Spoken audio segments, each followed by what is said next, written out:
You are now listening to the Checkmate Arcade Podcast, episode 208, recorded on April 27th, 2015, brought to you by Frigid Blast Studios in association with NoobReview.com.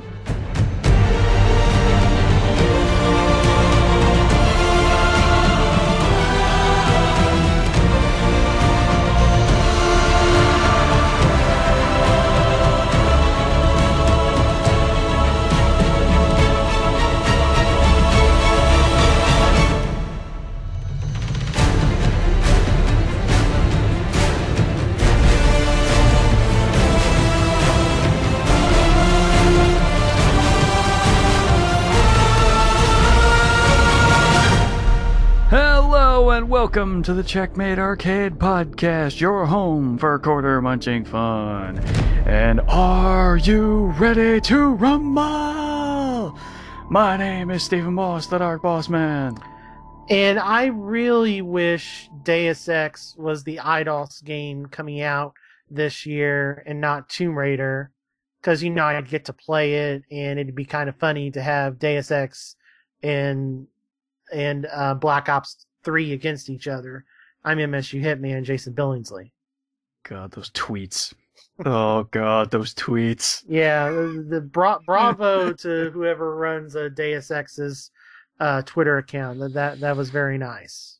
Oh, those cat pictures, goddamn.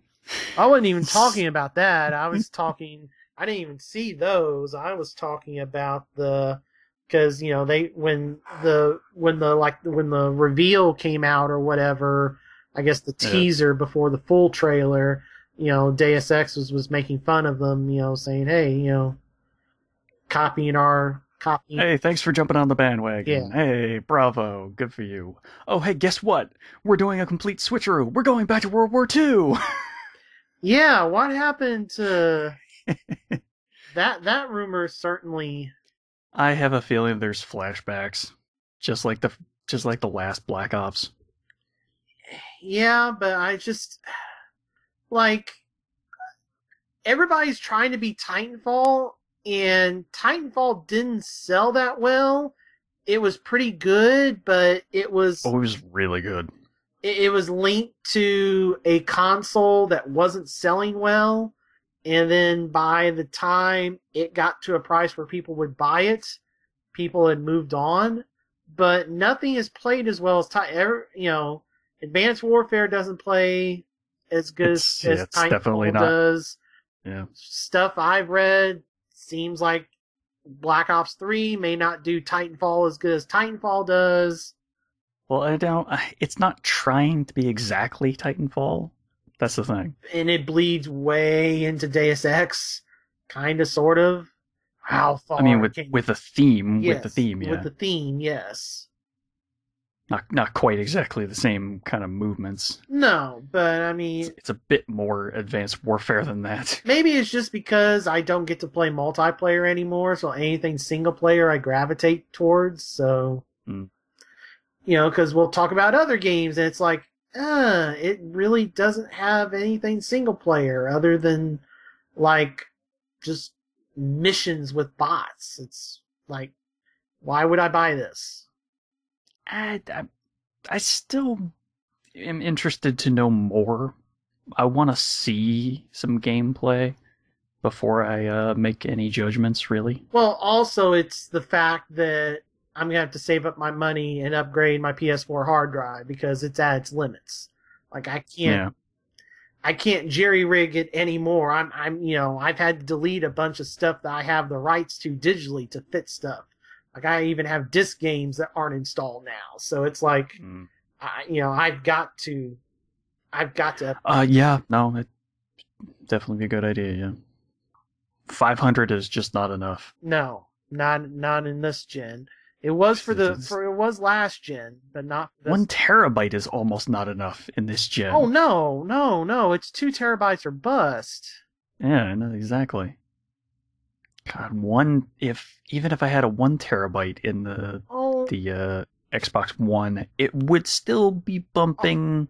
All you have to do is a little too close. All you have to do is stick an external in, and you're done. Right. But then I have to worry about whether the external needs additional power or not, too. Well, that's where you have to do like I do with my now hard drive. I got the last Wii U hard drive. Oh, I forgot to put those in. Yeah, I'll have to remember that. I bought the last official PDP Wii U external hard drive, and it comes with the Y USB cable. So basically, it takes up both USBs in the back of the Wii U. Okay. Well, that's what you'll probably have to do. I don't know about the Xbox. I mean, you get that Y cable and you just plug it into both USBs, and then you don't have to worry about it. Oh, because one supplies the power, the other supplies the data? Yeah. Oh, okay.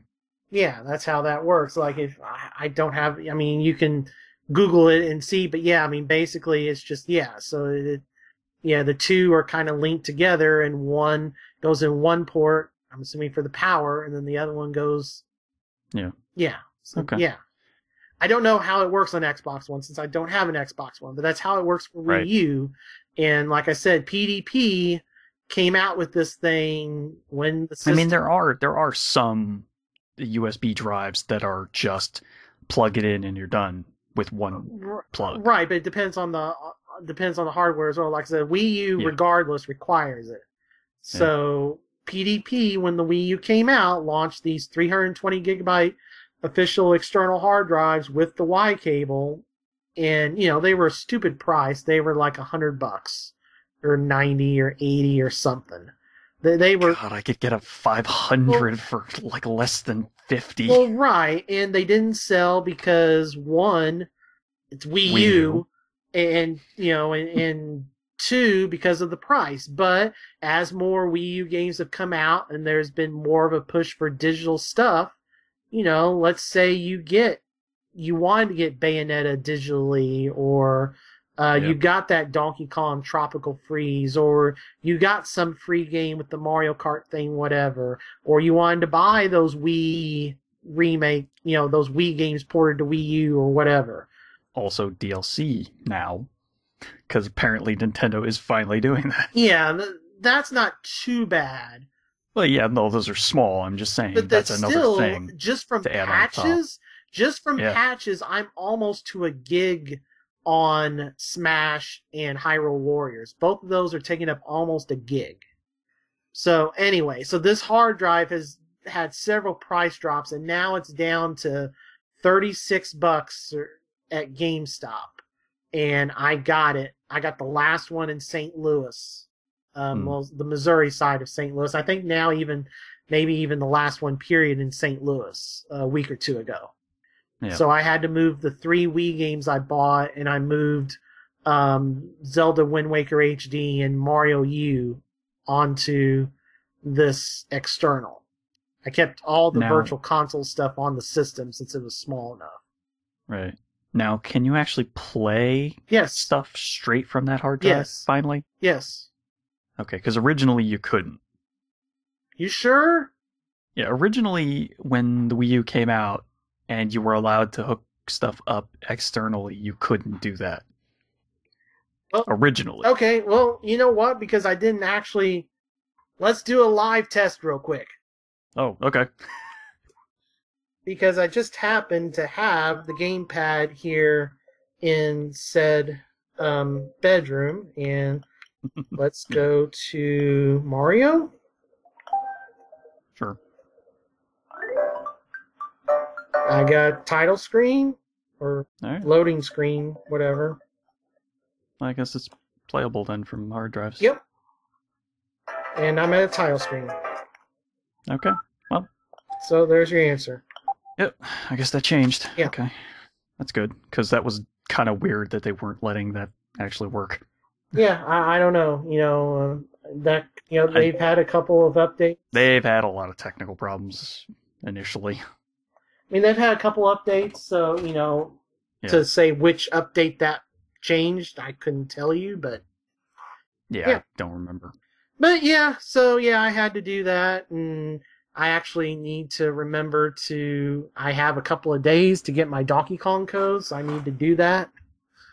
Yeah. So I need to get my Donkey Kong code here. But anyway, Yeah, I used all my coins and got that Legend of Zelda pouch for my 3DS. Well, because that was the only thing I had enough coins for that was not a game I already had or I'm going just shy of any game that I wanted. I'm going to use mine on games. I'm talking about the platinum reward. You have to get the platinum reward by the end. I don't think I had enough coins to get platinum. Well, see, I did, but I have to do that, and I need to use up the coins. I don't even think I had enough coins to get gold, if I remember right. Well, I think I was short on that. I finally hooked up the damn. I finally got and hooked up the Wii Motion Plus remote. Yeah. So I was able to log into the Wii section. Oh, good. So I browsed the Virtual Console on Wii. Yeah. And there's just weird. I mean, first off, yeah, it sucks that the entire thing's not on the Wii U, but that's an argument a billion people have made. But here was the weird thing that caught my eye. And granted, I've learned why Mario Party 1's not on it. So Mario Party 2 is in the N64 section. Okay. But not Mario Party 1 or 3. Huh. Now, 1 is apparently because of that one mini game that burned, gave burn marks to people. Are you talking about the one where you had to spin the control stick? Yes. I hate that game so much. Well, it gave me blisters. That's supposedly Twitter told me that's why Mario Party 1's not on there. Okay, fine. Why is Mario Party 3 not on there? That makes no sense. Are any of the other Mario Parties on there? No, other than 2. Well, no, because any of the other sections.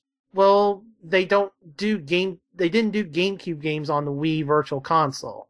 So, and they didn't do the handheld games. So the only eligible ones were Mario Party 1 through 3.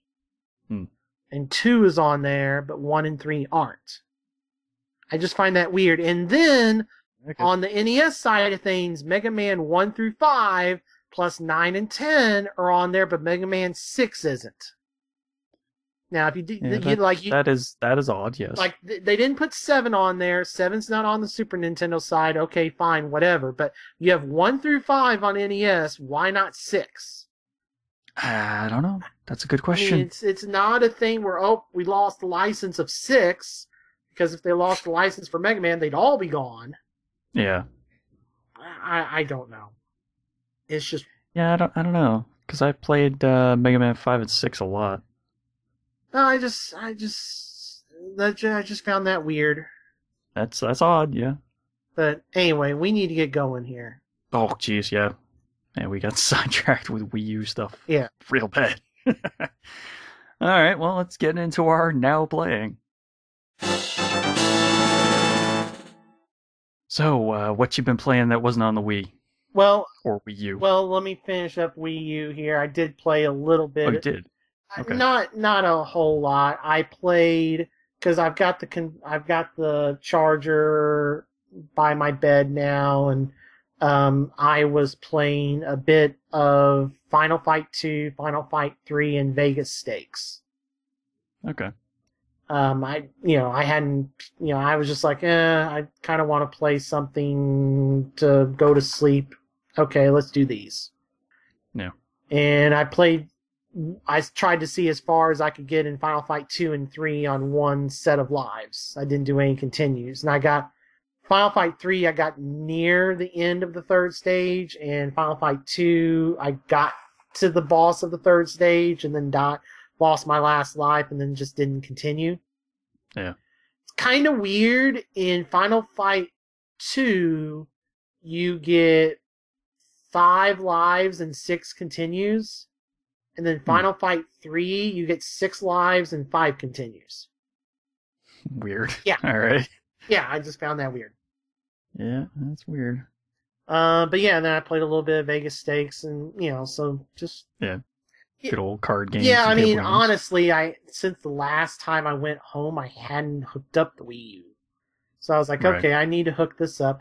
And of course, the gamepad was out of juice. Like, the gamepad, like, my Pro controller still had juice, but the gamepad, the battery in it just sucks, because not only is it a short charge, but if you don't use it for a while, it just dies.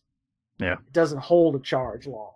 So if you go a week or two without using it, it'll just lose whatever charge it had.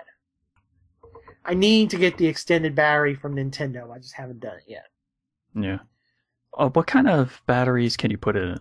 It's a proprietary thing. Like you have, it's not battery pack. Yeah, it's a pack, and Nintendo sells an extended one. You have to take a size 0 screwdriver and unscrew some screws and take the old one out, put the new one in. I don't even know how much it is. Need to look, but I just haven't done it yet. But yeah, it's not rechargeable or it's not AA rechargeables or anything like that. Right, yeah, you couldn't replace it with standard batteries. Yeah, you have to get it from Nintendo, so. That's unfortunate.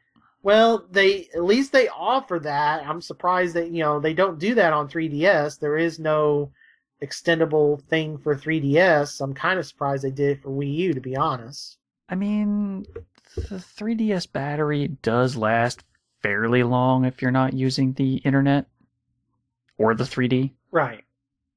It's decently long. Yeah, but it doesn't hold a candle to the Vitas. It's not even close. Yeah, I don't know. Yeah, trust me. Speaking of which, I did play some Vita this week. The main thing I played, and I'm surprised you didn't say something about this earlier, was Lego Batman 3. What? Because I am Batman. Well, no, because I thought you were going to say when I typed that to you, like, why did you play Lego Batman 3 on Vita? I mean, that's a good question, but I wasn't going to just blatantly go out and ask. Because I got it for $8. Fair enough. Because Best Buy has got it on clearance for $10 on Vita, and then Gamers Club Unlocked drops it to $8. Okay. And it's roughly the same game on Vita as it is on the consoles, so there's only slight differences. So, okay, sure. $8, and I play something that's now an RPG on Vita that I don't have to dedicate a bunch of time to. So I've played through like the first 3 or so stages, 3 or 4 or 3 chapters or whatever on Lego Batman 3, and it's fine. I haven't played a Lego game since, like, oh my gosh, probably the original Lego Star Wars. I just haven't, I don't have people locally to play with, so I just haven't played the Lego games, for a long, long time. So it was kind of fun to play one of the newer ones. Still weird that they talk, but... Yeah, I can't get over that. I can't get over the fact that they talk. That's one of the biggest reasons I will not play any of those Lego games. Well, oh, you know what? Did we do Lego Dimensions last episode? Yeah. Okay.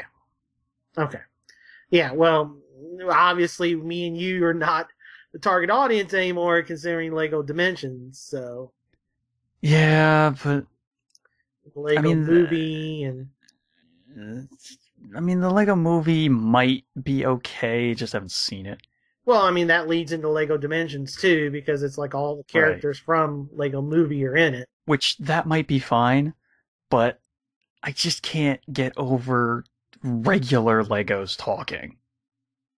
And, yeah, I just didn't enjoy the Lego Batman 1 humor, so I don't know that I would care about any of the Lego Batman humor for the rest of those games.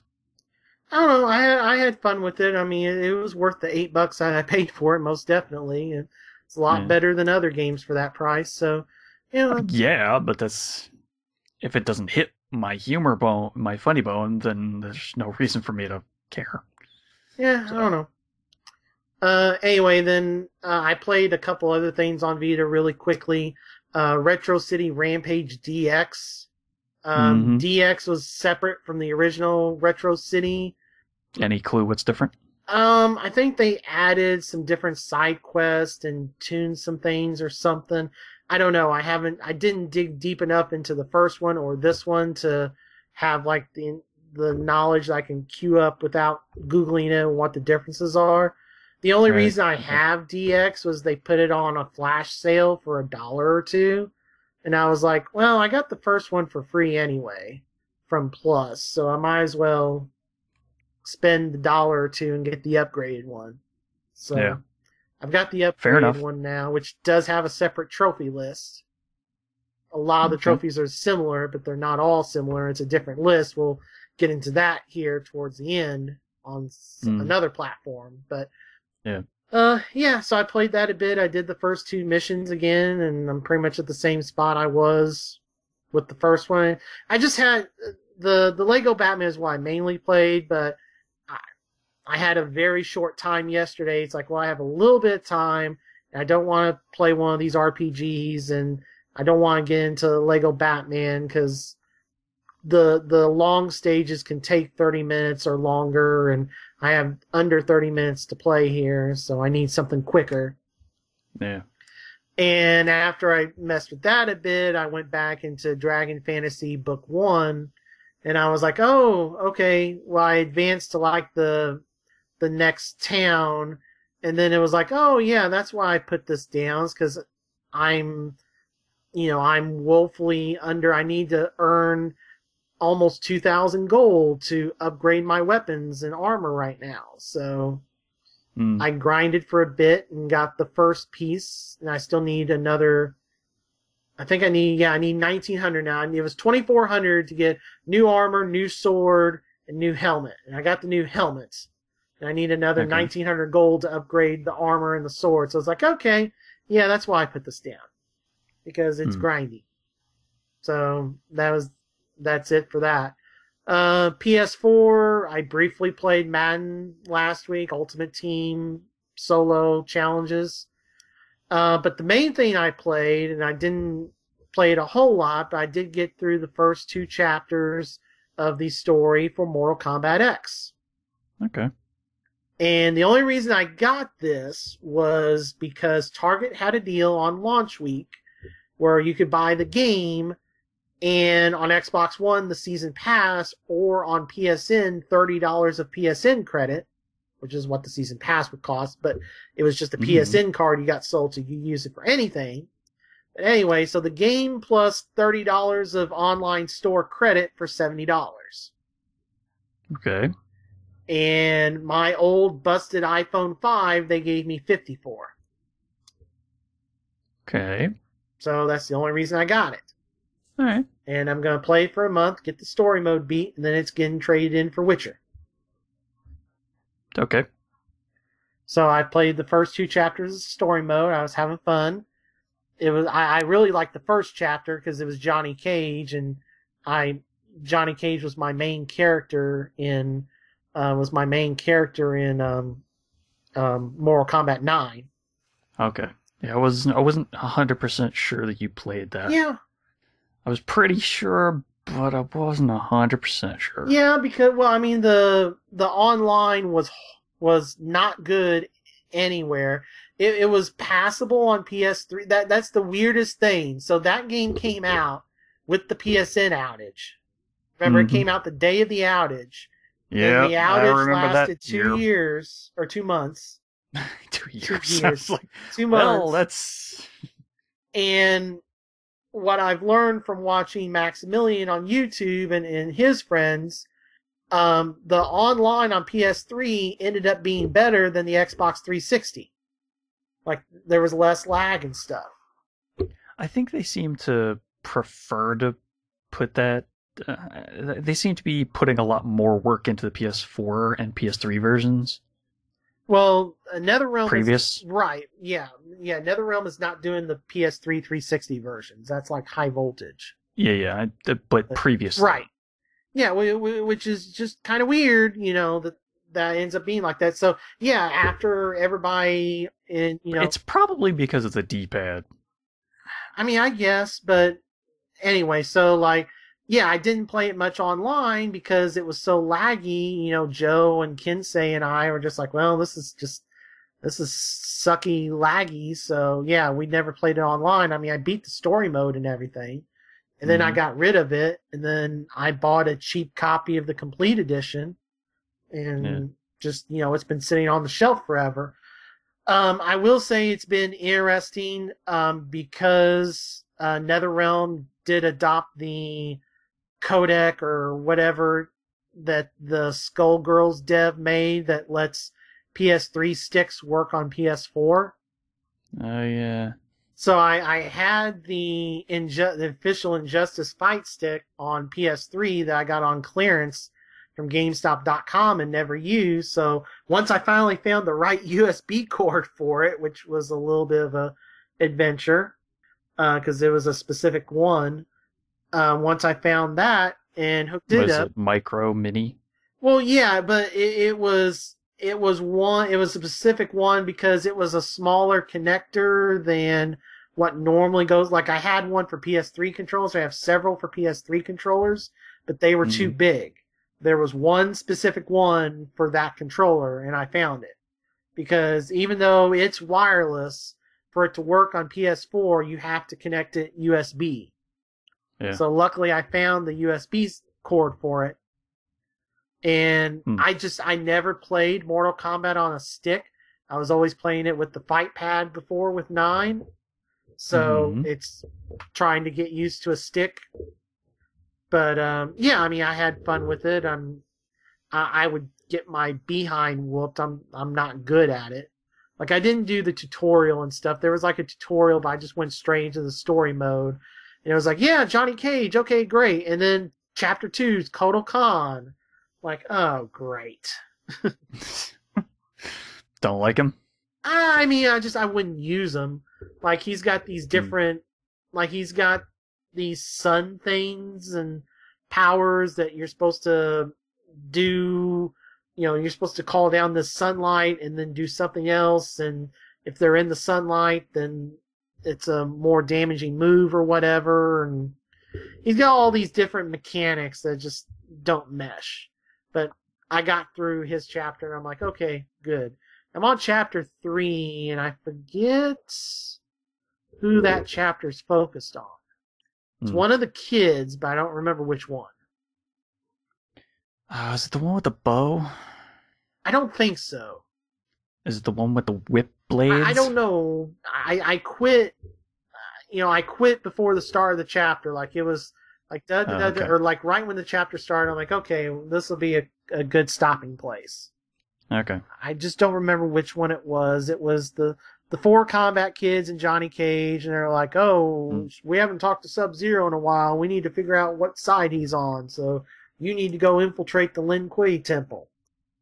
Yeah. Okay. So that's where I am. And since the rumor that the coins there was the crazy rumor that the patches were limiting your coins, and that's not true.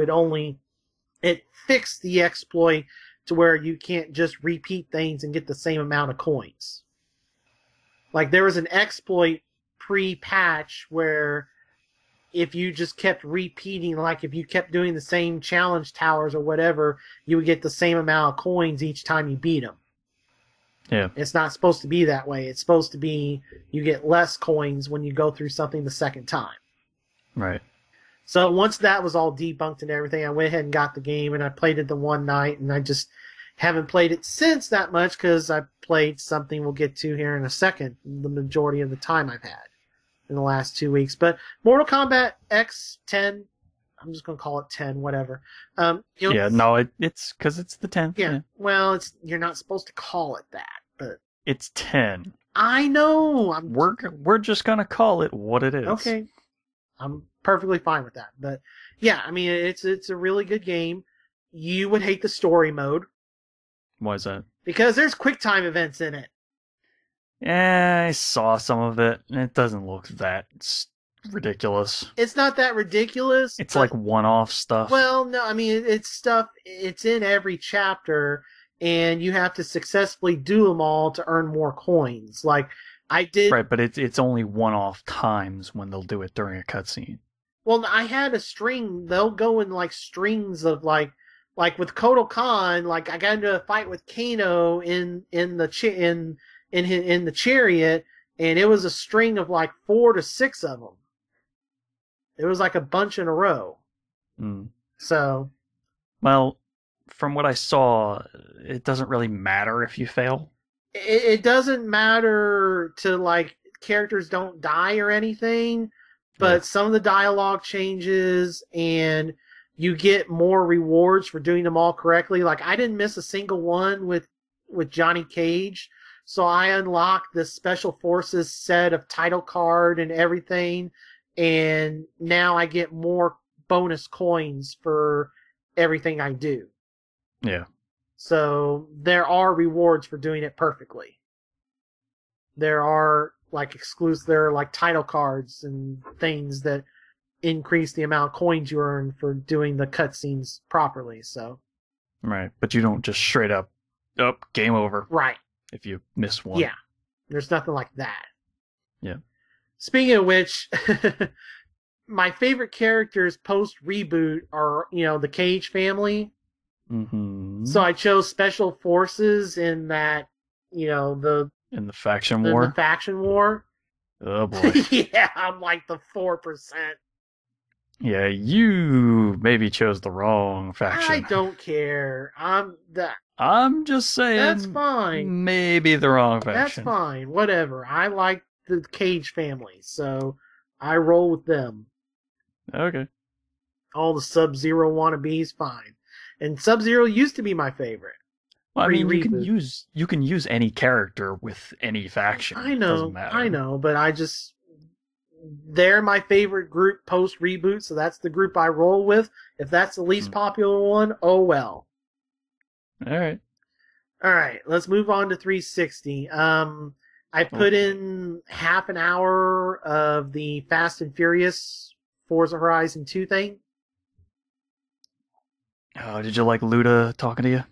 Yeah, it was fine. I mean, it's a good... I mean, anybody who didn't get this while it was free, I don't think it's worth $10. But, if you had never played Forza Horizon, and this was your introduction to Forza Horizon, it's like, okay. It accomplishes that. It's probably the best advert game that's ever been made. This was a topic of discussion on Jeff Gerstmann and Alex Navarro's drive into San Francisco today. Because I guess Alex rented a Yaris, so they got to talking about this. Huh. And they went through the brief history of advert games, and it's like, yeah, that's probably the best one. Yeah, no, they're probably right. Yeah. I mean, it's probably one of the best. Yes. I mean, Doritos Crash Course, the original, wasn't too bad. Yeah. Crash Course 2 was okay. Yaris was terrible. I mean, yeah. That Intel thing was... That's not even really a game. It was hilariously bad, but, It's and not really a game, per se. Right, but it's just hilariously bad. Yeah. God, I don't even know what they were thinking with that. Yeah. Connect. I mean, yeah, but still, what? Yeah. There was, nothing there. It basically was a poorer version of what WWE did on their YouTube. Okay. They did a choose your own adventure thing on YouTube, and Giant Bomb played it on one of their unprofessional Fridays, but that clip has made it to the internet, to YouTube. So I'll try and check that out. I watched it there. So all right. But anyway, if you spend the full 2 hours on this, you will probably get all 1,000 achievement points. So it's probably... Oh, yeah. It's super easy. Yeah. It's probably the easiest amount of achievement points since Avatar. It's not as easy as Avatar, but... Well, yeah, it's a little more difficult. Yeah. But not that. Yeah. Not hard. But if you got this while it was free, it's a fun little... And especially for me, I don't have Horizon 2, so it's like, okay, Yeah. A little bit of Horizon 2 for free here. The file size wasn't that big either. It was only like 2 gigs on 360. I don't know what it is on Xbox One. That's comparable to most of the downloadable stuff. Oh, right. I mean, it's just, PS4 stuff and Xbox One stuff. There's some of these that are like, oh, God. Well, yeah, because of the textures and the resolution files. And the fact that they know they have giant hard drives, even though they're not that big. Yeah, so I mean, it's just, if you got this while it was free, play it. You'll get 1,000 achievement points. You'll have fun. It's a good afternoon play. Mm-hmm. All right. So the main thing that I played in the last 2 weeks was Deus Ex Human Revolution, the director's cut. Ah, sweet. So... Good old Cyberpunk. Yeah, so it was like, well, I'm kind of in neutral right now. There's a bunch of games I could play. It's like, I feel like Deus Ex. Like, I never did beat that. The new one got announced. Let's get through. Let's play some of this director's cut. Because I had to start over from scratch. Because if you remember, I bought it a couple of years ago at Christmas, and it was like, oh, the old save files don't work. Oh, that's lovely. Yeah, but, I mean, technically that makes sense because it's not exactly the same. Right, because they change the boss fights and they integrate the DLC into the main campaign. Like, Missing Link, wherever that's supposed to come up in the story, comes up at that point. It's after you get on a boat is when that takes place. Okay. You'll know when you hit that section in the story. I just got back to China. Last time I played it, I went to China, and that's where I did a couple of things real quick, and then I stopped. So I'm in China. So I did. But I mean, they make a big deal of, okay, well now you got to get to this port and then get on this boat. Right. You'll know. Okay. But that's all integrated, whereas before it was real weird. You had to choose it from the menu, and you played it. Well, it made more sense because it wasn't originally a piece of the story that you could play. It's just a story section that takes place after you hit the boat section. Well, right, but it just works better being integrated. I wasn't super thrilled with it. Well, because it wasn't that necessary. Okay, well, I mean, I haven't gotten to that point yet, but anyway, so that's why the old save files don't work. But, yeah. But here's the weird thing, it uses the same achievement list. Huh. It's not like XCOM Enemy Within that has a whole different set of achievements. Nope, this uses the same set. Weird. So yeah, so I've only earned one new achievement since I started playing because, well, I finally did the basketball thing. And I needed to do the thing at the very beginning, and I forgot to do that. But I just have to start a new game to do that, so. What, which the old school gamer. The one where you don't don't kill anyone? No. That's the. You have to examine like 10 things. Right in the office room. Yeah, at the very beginning. Right. Okay. Yeah. Now I know what you mean. Yeah, I forgot to do that. I'll do that here at some point, but I forgot exactly how that game started for about 20 seconds when you were saying. I was like, wait, what? Because I know you're infiltrating that one building with the guy in it. Yeah. So, like I said, I got through all the first, Detroit stuff, and I'm in China. So I can talk about the first boss fight, the redone first boss fight. Okay. And because it's kind of hard to find FAQs because, they didn't do a new strat guide. Mm-hmm. They didn't do a new strat guide. So, and this isn't like Prima, which surprisingly is updating their Dragon Age guide. They updated it with the Jaws of Hakan, which was really nice. But Future Press doesn't have any digital stuff, so I had to go eventually to YouTube to find some stuff. But essentially, here's what happens. So, there are ladders in the two corners of that room. It's the same rough room that you're in with that guy. What's his name? With the big hulky guy? Yeah. Whose name I don't remember because it's been years. Right. There's two ladders that you can go up in the bottom left and the top right corner. So you can go up there, and there's a section above. And I forget which of the ladders, but basically there is a thing that opens some doors. There's one terminal that opens the doors where there was a bunch of ammo and stuff from before. Yeah. It opens that area. And then there's also various ammo spread around that whole kind of bottom section. Right. But then that sounds about the same. That's about the same. The thing is, though, if you go through the vents and go around to this newer section raised up on the right-hand side, there'll be a terminal you can hack. You have to hack that terminal, and it opens up these doors on the right-hand side for this whole new section. So then you have to get back down there, and you go into these doors, and this kind of tunnel, this whole hallway. And if you look over, in the middle section where there's a weak wall that can be broken through, you'll see two turrets sitting there. If you go to the end of this hallway, And there's this room, and you have to make sure, because he can get to you while you're in this room, so you have to make sure he doesn't see you hacking. There's this other terminal you have to hack, and once you hack it, you'll have access to these 2 turrets. Ah, okay. So you turn the turrets on to enemies, and then you have to grab said turrets and place it where it has a shot at him. Now, you have to do this while he's not looking at you, because if he sees you carrying the turret, he's just going to toss a grenade at you, which will blow up the turret in one hit. Right. But if you're able to successfully carry one of these turrets behind him and put it down where it will have a straight shot at him, and he's not able to get a grenade out, you can kill him in just like a couple seconds. Like, I literally killed him without firing a single shot. Because I snuck around, activated the turrets, tried to get the first one set up, then he tossed a grenade at me while I was trying to set it up. That one blows up.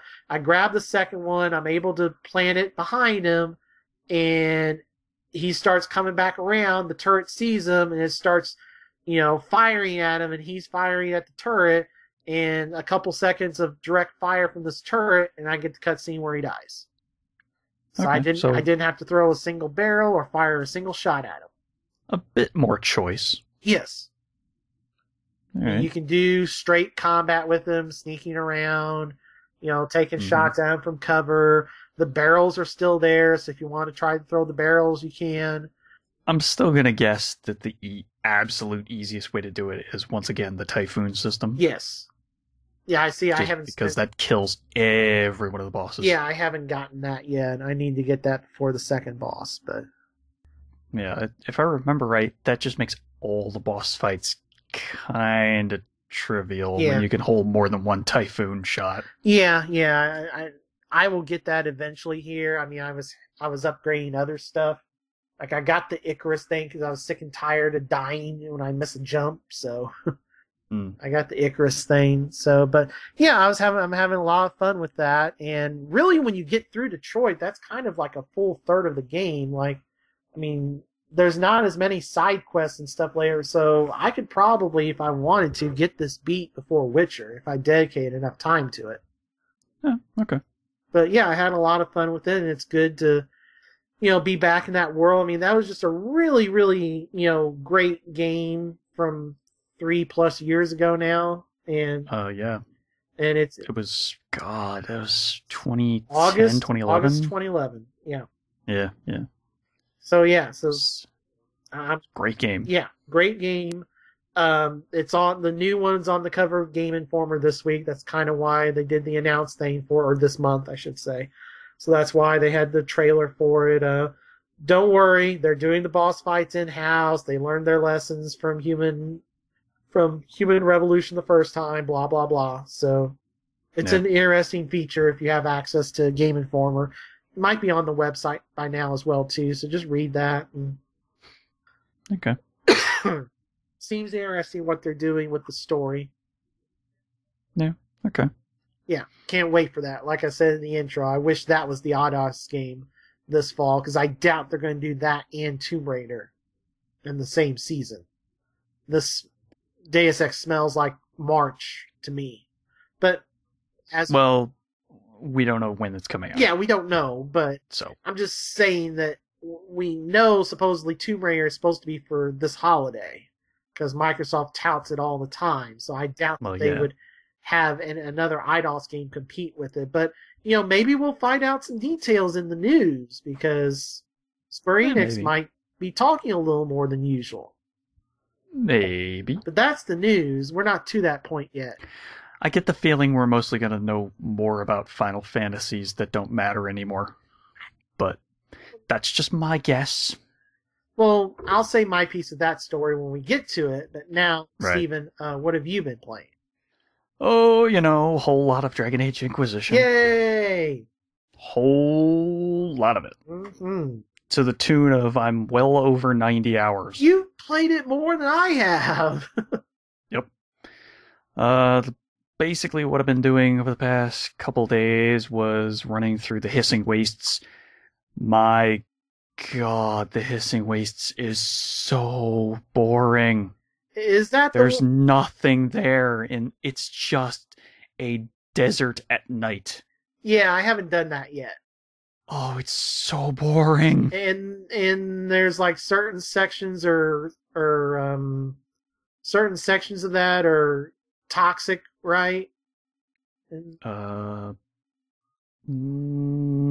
not that I know of. Oh, no. no. Okay, his The Hissing Way. It's a sand. It's a desert area, at night. but at night. Yeah, no. And there's like nothing there. Yeah, I haven't done that section It's yet. so vast and expansive, and there's just like nothing. Yeah, none of that stuff. Minutes on end. None of that stuff connects to the story. You'll never go there outside of the side quests. Yeah, well, I mean, there was a side quest there, and I'm like, let's do this. And it did give me tier 3 materials, which I needed, and there is a merchant in that area which sells tier 3 armor. Okay. So it's nice to be able to have access to all that stuff, but man, is it kind of empty in that area. Yeah. I am so much happier running around the Exalted Plains now. Yeah, I'm just wrecking shop in the Exalted Plains because I'm so much higher level than most of the enemies. Yeah. I'm almost level 19. Got my Inquisition up to level 12. Basically friends with most of my crew. You may have a higher Inquisition than me. Rank 12? Yeah. I like those. Those perks are good. Well, yeah, but I'm either 11 or 12. I can't remember where I ended the story at. Well, I just hit 12, I think, yesterday. Wow. Yeah, closing those rifts gives you a lot of influence. Yeah, I mean, I've closed the vast majority of them. It's just you've done more in the side quest stuff than I have. Yeah. I left off, the last thing I did was, that merchant in Val Royeaux that offers you this box? The mysterious box? Yeah. Finally bought the box. It's a statue. Yeah. And then it opens up a side quest for the table. So I guess I'll find out what that means. Okay, yeah, because I never bought that. So that thing is expensive. Yeah. I probably have enough money to buy it, but I never did. Yeah, well, I got the achievement for getting over 50,000 gold or something. Right. I think that was the amount that I was looking for. So I finally got that achievement. I got the achievement for getting 50 herbs from Skyhold's garden as well. And then most of my time really was just spent creating armor, weapons, because I find that soothing for some reason. Just, hey, bigger numbers. Sweet. So, yeah, I don't know. Just been making tons of new armor and weaponry for my character and for the companions I use the most. Still have not found a better mage weapon than tier 2. And it's really annoying me because all I'm doing is finding weapons for rogues, which are just a little weaker than the current one I have, or bows and arrows, or giant swords and shields, axes. No staves. Nothing better than the ones that I've found randomly that are rare. It's really weird. I don't understand it. I just don't get it. I can't find any tier 3 staves. I don't know what I'm doing wrong. Some will drop from dragons. Well, hopefully I can find something in the Emerald Graves, I believe is the name of the area. Yeah. Because I think that's the last area which I have not... Oh, wait, no. There was one other area that I still haven't explored. The Empress de Leon or something like that. Yeah. I think that was the other area that I still haven't touched at all. Yeah, that area has the 3 toughest dragons. But you have to do a lot of stuff before that. Right. Well, those are the only 2 areas that I still have not been to at all. And once I've finished basically combing through and getting some more rifts closed and hunting down some people that need killing for Cassandra. That's probably the next place I'm going to go, is the Emerald Graves. Mm-hmm. So that's kind of all there is for Dragon Age Inquisition, where I still keep trucking along and killing pretty much everything that stands in my way. I'm not hating the combat system as much, but I still don't love it anywhere near as much as I think you do. Well, and again, I think that is a rogue. I never have looked into the rogue combat on there, but I'm still just not sure which rogue abilities I should be focusing on. I really like doing a lot of damage quickly, though. So maybe there's just an ability combo that really would work for me better, but I'm starting to do more damage now on a consistent basis. So, yeah, I don't know. Oh, then I played a little bit of Minecraft, because Minecraft started a brand new world yesterday. And for some strange reason, apparently there was the stronghold with the end portal like 100 blocks from where my house is now, which was kind of odd. The first cave I went into, I was finding a ton of iron and coal. And then I came back out and I'm like, yeah, okay. Now I got my armor. Let's get some digging on. And then I go back in, find this ravine, go down to the bottom of the ravine, and find a cave network that leads me to a stronghold, the one with the end portal. For like 3 hours worth of playing, I think that's pretty fast to be able to find it without even having to use Aya vendors. That's kind of funny that I was able to just find it that fast. Because normally you have to just search around for them. So I just sort of stumbled upon it. So now my quest to hit the end portal rolling shall begin shortly, after I've found enough diamonds to create a diamond sword. That's about all there is for that. They've added a bunch of stuff over the past couple updates that hasn't really done much other than expand the things that you can do. You could put carrots on sticks to make that one pig achievement easier. Beyond that, not really too much. Although they did add a couple new enemies. The witches. Witches will now randomly appear, and they will throw potions at you. Most of those potions are bad, like poison. Okay. And weakness and slow. So you don't want to get hit by those. Yeah. And the other the other enemies, which are kind of interrelated, are wither skeletons.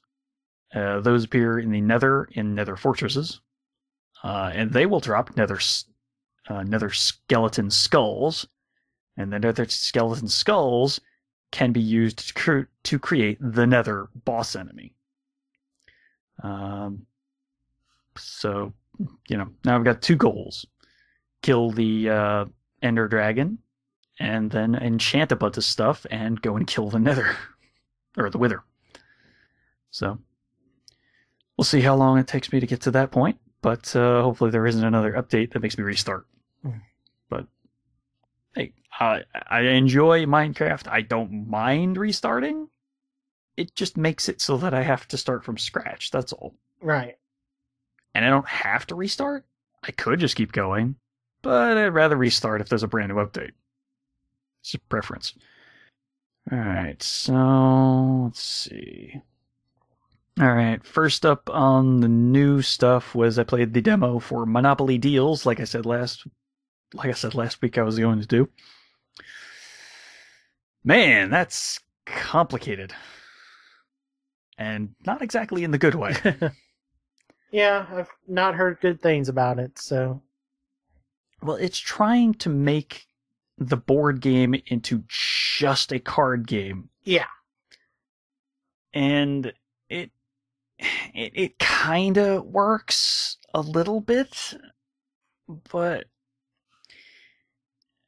now I love card games. Mm-hmm. I consider it fairly simple for me to understand 90% of all card games. Yeah. This is not quite as complicated as, say, Magic the Gathering or Versus System,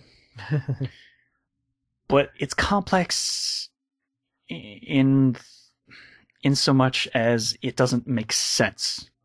Right. Basically, the game deals out a hand of cards to you at the beginning, along with 3 opponents, at which point you're then allowed to draw 2 cards every time it's your turn. The goal of the game is to create sets of property matches, up to 3 matches. If you get 3 matches, you win. But then there's ways to steal cards from your opponent, and ways. Then there's the bank that you have to deal with as well. It just doesn't. It's not laid out in a way that makes sense. That's the problem. The rules are kind of obscure because when does the bank come into play? I don't know. Why do you need to put money into the bank instead of just holding it in your hand? I don't know.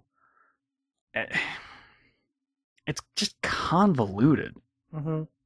For the sake of being complex, and just don't bother with it at all. It's not good. Yeah, I don't even know what else to say about the demo. The demo doesn't even let you play a full game. It just lets you play the tutorial. So maybe that doesn't help, but it's not a good demo, that's for sure. Alright, we'll move on to Xbox One, where I played a bunch more Destiny. Mostly grinding away, getting some more rep for Eris, for the Dark Below expansion rep that they introduced, and then also running around trying to find some more vibrating coins, strange coins. That was the name. So that I could trade them into Xur over the weekends. Yep. If he happens to have a weapon that I'm actually looking for. So we'll see what he has on tap for this next week. But I missed my chance to get the Suros regimen, which was the best. Polygon does a post every Friday. Okay. Well, I mean, if you find him in the tower, obviously you know what he has on tap anyway. Well, right, but I'm just saying that they do a post, so you could check there on Fridays, and so I generally see it pass by on their Twitter. Like, here's what's in his store this week. Okay. Well, I mean, I'm normally I'll load it up anyway, just because I can do the weekly heroic mission and get a couple coins that way anyway. Yeah. So I'm like, I'm in the game. Let's see what he's got. Okay. But still running through that. Yeah. Let's play some more 3s for Xbox One as well. Still can't quite get that next 2 achievements that I need to even my score out. So I did get a higher score. Okay. I'm up over 3,000 for my score. Okay. But there's no score-based achievements, so yeah. Yeah. I think I'm still stuck having to go back and find a game that's worth 2, 7, or 12. Yada, yada, yada. Alright, and last game that was brand new that I was playing was for the 3DS, the free-to-play Pokemon Rumble World. Let's get ready to Pokemon Rumble! Alright, how to best explain this game? It's top-down isometric camera, so 3/4 view. You're running around as little toy Pokemon. So not exactly real Pokemon. It's like little toy figurine Pokemon. Each of the toy figurine Pokemons has an attack for the A button. Some of them also have an attack for the B button. Each of them has a power level rating. The power level rating is determined by A, their health, and B, their type of attack that they have. So, higher level attacks, like higher star level attacks, will do more damage to the opposing Pokemon. And then they also follow the normal Pokemon elemental type weaknesses and strengths. So it's usually a good idea to use something that the opponent Pokemon are weak against. Battles are kind of simplistic. You're kind of just mashing the button and trying to avoid the areas where the other opponent Pokemon are attacking you. So each of the attacks has like a range or an area of effect that it actually does. So you'll either have to avoid directly in front of the Pokemon that's attacking you, or the exact area surrounding them right as the attack. The attacks have different ranges, so you'll have different ranges for your attacks. You capture Pokemon randomly when you knock out opponent Pokemon. So it's not always a guarantee that you'll have exactly the right Pokemon you'll need, because random. Yeah. It's a weird game. It's a really weird game. It's not bad. It's not annoying. It's just a weird game. It's got the free-to-play timers in it, where you're only allowed to go to certain areas of the game once every, I think, half hour-ish is when each of the areas reopens. But you're allowed to open up enough areas to where that's not as much of a problem as it could be in some other games. There's Street Pass features where you can get more free Poke Diamonds, which is the currency that you can actually buy with real money. But you get so many diamonds, it's kind of not really necessary to purchase. There is, however, an odd feature. There's a diamond limit where you can only spend $30 to buy diamonds. Okay. And if you hit that $30 limit, the game goes, "Oh, okay, well, now we can't sell you any more diamonds, but here's the whole game." Which is maybe just a little bit more expensive than it should be for, okay, let's get rid of all the timers and the free-to-playness of it. Because $30 is a lot of money for this kind of chintzy, cheapo game. Yeah. Like I said, not bad. It has its moments of fun. It's just not something I see myself continuing to play for a very long time. Yeah. But still, nonetheless fun. That's kind of all I've been playing. It was a short week for me. So let's hit over to the news. And now, the latest game news from around the world. Alright, and first up on the news, for all you people out there who were really excited by PT, that playable trailer for Silent Hills, that game's not happening anymore. Yeah, now we need to say that this situation is very liquid, and by the time you're listening to this, something else may have happened, but as of the recording of this on Monday the 27th, Silent Hills is officially canceled. Yep. The PT, the playable teaser, will no longer be on the PlayStation Network, because that's pulled from the network on the 29th, which... And technically it is an ad for the game. Right, but I so mean... It kind of doesn't make sense to leave it up. There's speculation that, like, you won't even be able to, like, for example, if I deleted it, that, you know, it wouldn't be, it may be pulled from your library of purchases, because since it was a free thing, there's no requirement for them to keep it available. Oh. So there's speculation like it just may be gone. That's kind of a... We don't know yet. We'll find out in a couple of days, but... yeah, that's definitely a kind of screw you move, really. Yeah, I mean, we'll see in a couple of days. We don't know for sure. And then also, as we started recording this, Konami publicized a press release that they have been delisted from the New York Stock Exchange. Which also has other ramifications to it. Yeah. So there could be so many different things going on. Yeah, so Silent Hills is canceled. Metal Gear Solid 5 is still coming out, but its creator is on the outs with Konami. Yeah. And they have not said if they are doing a Pro Evolution Soccer 2016 yet or not. Yeah, no word on whether it's coming out this fall again. So yeah, so we're a little confused about what's going on with Konami right now. Nobody knows. Yeah, so it's kind of like the WTF is going on with Konami right now. So, like I said, the situation is fluid, but that is what we know as of the recording of this. So, yeah, another situation that's kind of fluid at the moment. Valve introduced paid mods to Steam. And the reception was kind of very, very negative at the moment.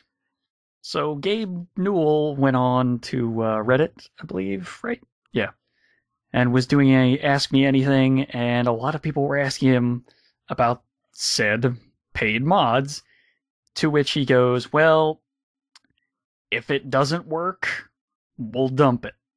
We're not going to push it. But here's the thing, Steam Greenlight is almost essentially broken. It's as big a wasteland as Xbox Live indie games. Well, Xbox Live indie games are worse now because the good people that were on there have abandoned that for Steam and Sony. So, like, Xbox Live indie games is completely a wasteland now. But Steam Greenlight is about where Xbox Live indie games were, a few years ago. There's these little nuggets. There's like these 5 or 10 that are pretty good, but the rest of it is just trash. And half the people, if you criticize them on YouTube, will do everything in their power to, submit false copyright strikes and this and that. And because, like, there's one really bad shooter game that Jim Sterling gave a bad review for, and they started battling him with false strikes and everything. And then today, or this last week, they put out trading cards for their game, and it's them trying to make a Jim Sterling, like, figure. They took, like, a free image of a troll and then changed its arm around to do the pose that he does for his YouTube page. Yeah. And, so, I mean, there's just so much crap on there. I'm just like, it just makes me like, oh, there's Steam's full of crap. Well, okay. Well, I still won't update my Steam client. Yeah, I don't. There are just enough, what I'm getting at is questions. Greenlight is crap now. I mean, it was a good idea, but it's been overrun by crap, and Steam's not done a single thing about it. Now you have, with these paid mods, you have people taking other people's mods, incorporating them into their own, and charging for, and you've got a lot more legality issues with this than you did with Greenlight, and I don't know. Well, like I said, Gabe is confident that if it doesn't work, it will immediately get dumped. However, the game that they started doing this with, Skyrim, well, they kind of suspended the whole paid mods for it. So, we'll see. Currently, their percentage-wise was going to be the mod creator would get 25% of sales, whereas Valve and the actual company that created the game would get the other 75%. Wow, yeah. So That's a hell of a cut. I mean, they're not doing the work. The modders are only making the mod assets. So if the game actually has mod tools, that's a lot of the work done for you. So that makes sense. I understand the reason that it would only be 25%. Yeah, that is just... It's better than zero. Yeah, but not much. If it's not policed correctly, yes, it can become a problem. So we'll see how this shakes out. You know what else we're going to see how it shakes out? Oh, a little game called Call of Duty Black Ops 3? Call of Duty Black Ops 3 Deus Ex. Oh, wait. That's another game. Call of Duty Biohacking? Yeah. Which is, yeah, that's their theme. Yeah, so Call of Duty Black Ops 3 was announced. There's a trailer out for it, and the themes that are in the trailer for the campaign mirror a lot of themes that are in the Deus Ex series, specifically specifically with human revolution and mankind divided. They seem to be treading on some of the themes from the recent Deus Ex games. Yep. So much so, Deus Ex made fun of them on Twitter quite a bit, and it was funny. Yeah, they did. The biggest new things that we found out were a lot of this was from the leak as well. There's a beta that's going to happen either 1 to 2 months before the game's release, and that the release date is November 6th, which is not the normal day. Well, it's the normal week, so they're doing a worldwide release on a Friday instead of Tuesday. I mean, I guess that kind of makes sense, because you'd get more people playing it over a weekend. Well, it's the thing is, America has always been the outlier. America has always had its media come out on Tuesdays because the official reason is shipping and blah, blah, blah. The real reason is Hollywood has never been brave enough. You remember when there were strings of bad movies a few years ago, they blamed the bad receipts on, well, everybody's just inside playing video games. No, you had a bunch of crappy romantic comedies and nothing else, and nobody went to the theaters those weekends because the movies were crappy. Yeah. So American media are deathly afraid of transitioning movies. Every now and then you'll see a game or a movie come out on Friday, but it's generally always Tuesdays. That is changing on music. Music is supposed to be within the next year officially transitioning to Friday, but that's not as big a deal anymore. But yeah, especially with digital. Right. But games are still kind of, we'll see if they're still going to, we just don't. To keep coming out on Tuesdays? Yeah.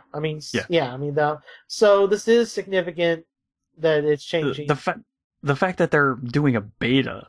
Yes. That's a significant thing. And the fact that they haven't done one since World at War. Yeah. That's pretty big. Well, declining sales.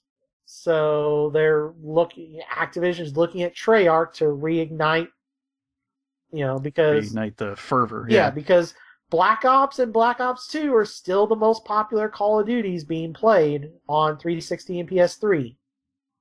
They did really good. Yeah. With those two games. Yeah. So this is Treyarch's first first Call of Duty since then, because that's when they transitioned to the 3-team thing, and they've had 3 years to work on this. So yeah. So hopefully the current gen versions, are going to be good. And that's the other two things. First off, real quick, the campaign has 4-player co-op, which is another first since World at War. World at War is the only Call of Duty campaign to have co-op. Yep. They're also opening up the levels a little bit more, kind of like Black Ops 2. And so it'll be a little more open. Right, and then the what was I? They're going to have a gunsmith mode to where you can actually change tons of different parts out for the guns. Oh, okay, right. Yeah, here's what it was. The other thing is they have only announced the game officially for Xbox One, PS4, and PC. Right. There is a rumor that they will eventually announce ported. It'll be similar to Titanfall, where a different studio is porting the game to PS3 and 360, but that is not confirmed yet. So, right, yeah. And if it does come out for PS3 and 360, it'll be a port job by another studio. So Treyarch themselves are only doing PS4, Xbox One, PC. Yes. If the game comes out on PS3 and 360, which is still officially an if right now, it'll be a port job done by somebody else. And will it be the same day? We don't even know that. Yeah. I'm fairly confident it will come out for PS3 360. However, I don't know what kind of quality it's going to be. Right. And I think we're finally seeing the end of, outside of Metal Gear, Mortal Kombat is coming out 2 months later. Who knows at this point if 360 PS3 Metal Gear will still be a thing? Officially it is, but who knows? Look at Shadow of Mordor last year. With the gimped version on 360 PS3, yeah. 360 Tomb Raider is still supposed to be happening, but being done by somebody else. Who knows if it'll be day and day with the Xbox One version. You saw Titanfall delayed a month on 360, so I think we are finally in the year where if you want to stay updated, you have to get a new console this year or you're being left behind. I think we have officially reached that point. Potentially. Well, there's no Assassin's Creed anymore. Rogue was the last one for PS3 360. Battlefront's not on. It was also the last good one. Well, we'll get to Battlefront here in a second. That's not on. We'll transition to that's not on PS3 and 360. So, other than sports games and games focused on kids and family, like Lego, like Rock Band, where we're kind of that era is finally ending. Yeah. All right. So one of the new things that they're trying out for the multiplayer is automatic vaulting. By just having enough momentum, you'll automatically vault over waist-high cover. They're also going to allow you to do thrust jumps, which is not quite the same as the boost jumping from Advanced Warfare, because the jets on it are a little more limited and a hell of a lot slower. Apparently, from people who have played it, it is much slower than Advanced Warfare. It's a lot more methodical. You still do have the sliding mechanic from the past 2 games, so that's one thing. So potentially not having the dolphin dive from the first 2 Black Ops games. The game's going to be set up a little differently with some specialist character systems, which allow you to choose a type of super ability or super weapon. Said super ability or super weapon is on a cooldown timer. Gaining kills, playing the objectives will obviously speed up that cooldown, allow you to use it more often.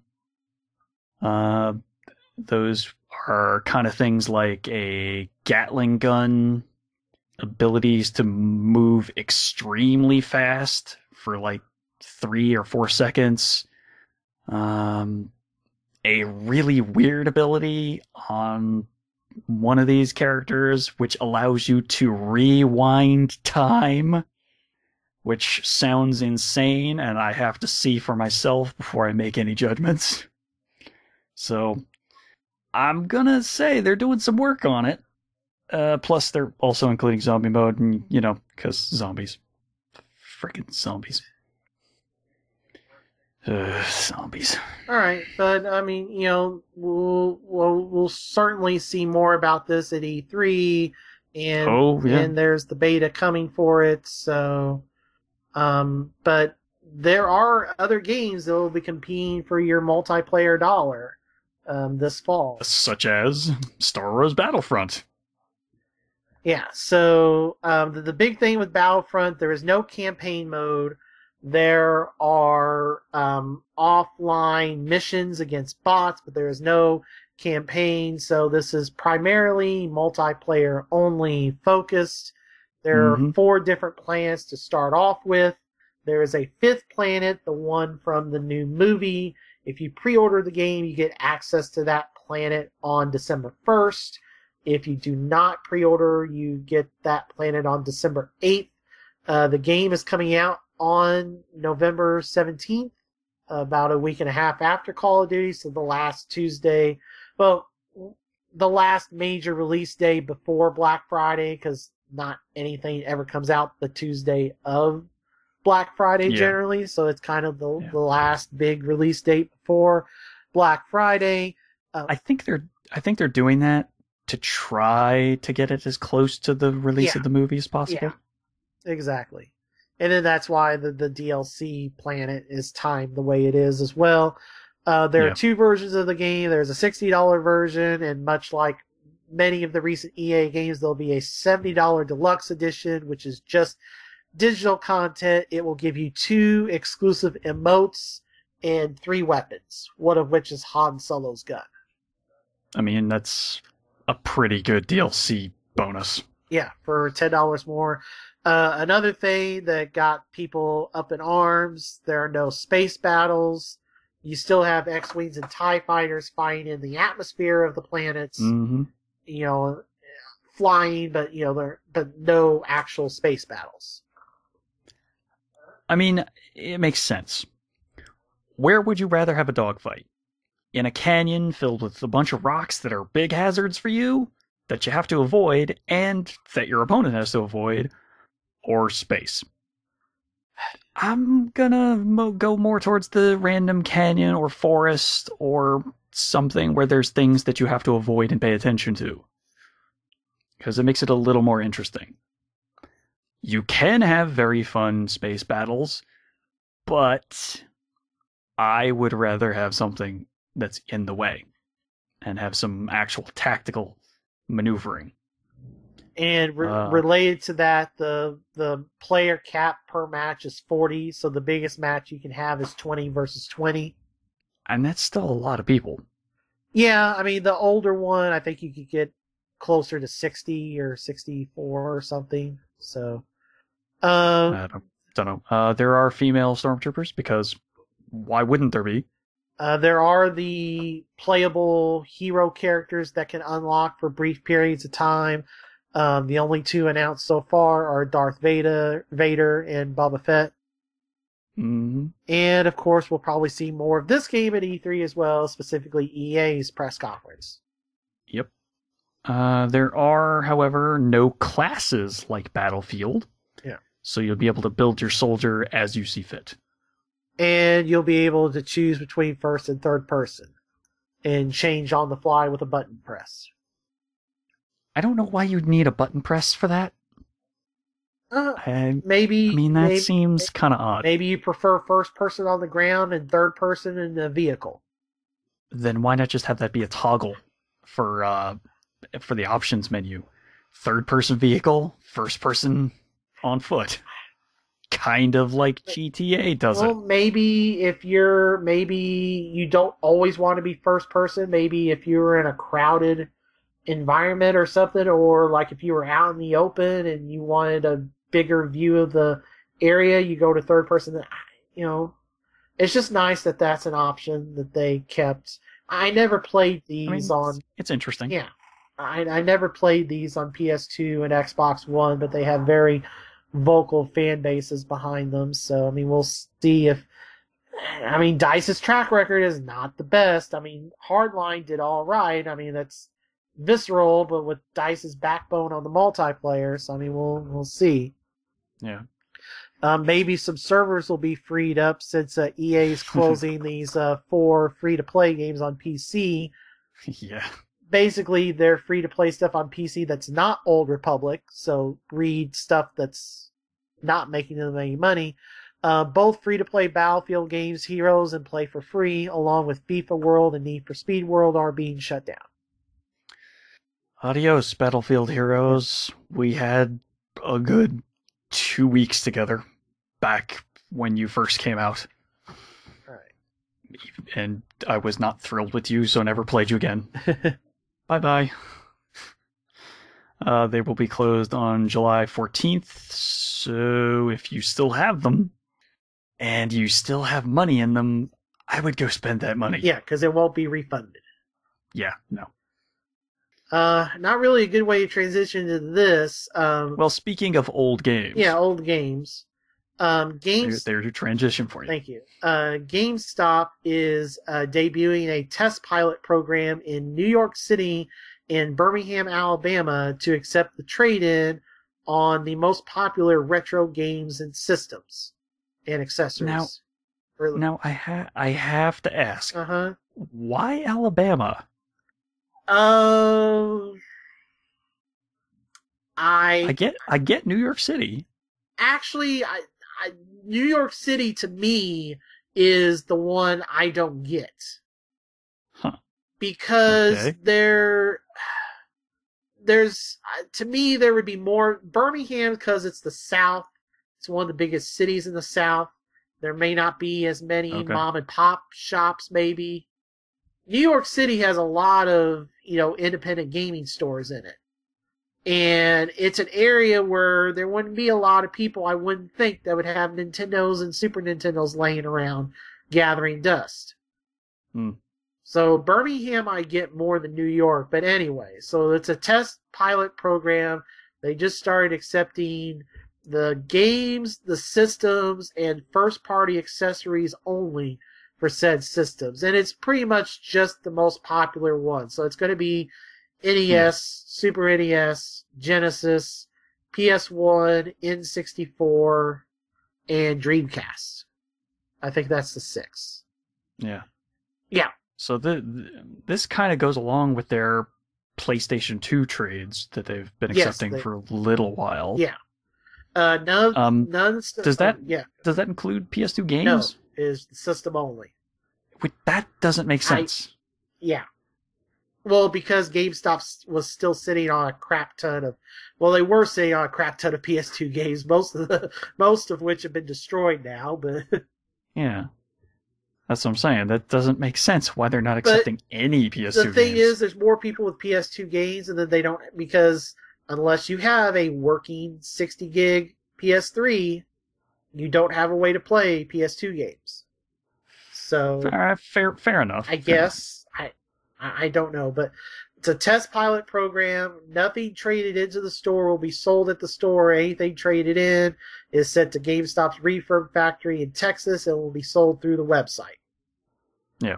So no buying somebody's, NES.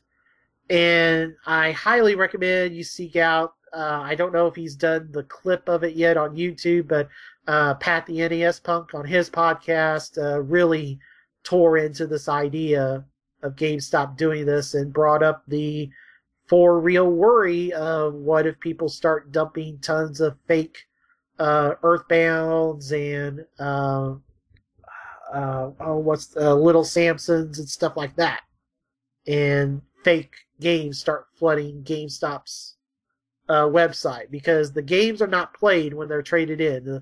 The only thing that's done is to see if the system powers up, and just looking at the cartridges. They are not doing any testing or anything of those. So, if you're good enough at making fakes, that could cause a problem. Yeah. So we'll have to see. Yeah. So they're doing this test pilot in these 2 cities. If it's successful enough in GameStop's eyes, they will roll it out nationwide this fall. Yeah. And again, speaking of old games. Yeah, also coming out this fall, much rumored, but now we got the official thing. Guitar Hero is being revived, but they're going a different direction than Rock Band. So Yeah, they're going really retro in one way. yeah, so FMV. Yeah. Essentially, the single player of this will be FMV scenes of you in this band playing the music, and the crowd and bandmates will react to you either positively or negatively depending on how you're playing the song. It's so weird to behold. And they are redoing the guitar mechanics, so you will have to buy a new guitar, unlike Rock Band. It's 3 buttons that are divided in halves. So it's essentially 6 buttons, but not completely. It's 3 white, 3 black buttons. Yeah. So. But the white and black are right next to each other. So. Yeah, they're basically this like different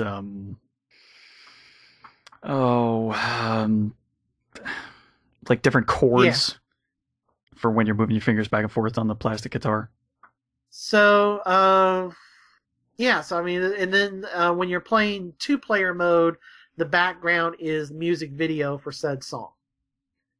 They don't have the the live or the FMV crowd and everything for 2-player. You'll have the music video in the background. But they announced a few different artists and they promised more, there'll be more announced closer to E3. It's the DJ Hero guys that are doing it, Freestyle Games. Yeah. It's just such a weird idea. $100. Oh yeah, for the whole package. Yeah, which you have to get because you have to get the new guitar, so it's $100. Yeah. And it's just guitar. They're not doing any of the vocals or drums or it's straight guitar. Yeah, we'll see how this does compared to Rock Band 4, which already has a giant library you can move over. Right, and nothing's carrying over from the old Guitar Heroes. It's being released on every platform, including mobile and phone. That's the part that doesn't make sense. Yeah. So yeah. Well, what we'll see more as the months roll on as it gets closer to release. Yeah. What does make sense if you're going to make a Firefly online MMO style game, you actually get the cast to play the characters. I mean, obviously, because who else would you get? You can't get no-name actors because that would be a bad choice. Yeah. So Nathan Fillion is back as Malcolm Reynolds in Firefly Online. Yep. Along with Adam Baldwin, Summer Glau. Glau. Yes. That's how you say it. Okay. Wow. Ron Glass, Jewel State. I think that's how it's pronounced. Marina Bacanera. I think that's how you pronounce that one. And Alan Tudyk. Oh God, Tudyk. Okay, thank you. Wouldn't even begin to know how to pronounce that one. So basically, no word on exactly when, other than sometime in spring. Yeah, it seems like it's going to be structured similarly to how. Oh, what's the Sci-Fi Channel one? That's it starts with a D. Defiance. Yeah. It's going to be a similar thing. You're put in the shoes of a captain, must recruit a crew to man their ship while they undertake missions. Currently scheduled for PC, Mac, and mobile. Yeah. So, well, we'll see. Could be okay. We don't know. You know what's good, though? Speaking of Nathan Fillion. Yeah, exactly. Okay, yeah, yours is better than mine. Halo 3 ODST HD remake. It's coming out in May. Yeah, the good Halo. Yeah, the best Halo to date. So this is free if you bought Master Chief before December 19th. Do we know how much this costs otherwise? They have not said. Don't know whether it's actually going to be released for purchase. That's stupid if they pull that. If they don't release it for purchase, yes, that's really weird. Because they've bundled that in with the damn system now. So yeah, you're not going to make money anymore on ODS. Like, Halo Master Chief making money is over. Because people are not going to buy that game when it comes included in the console. Yeah. Because there's codes floating everywhere for it. We'll know more next month. Yeah. Just before release. Then why not make some money off people that got this for free?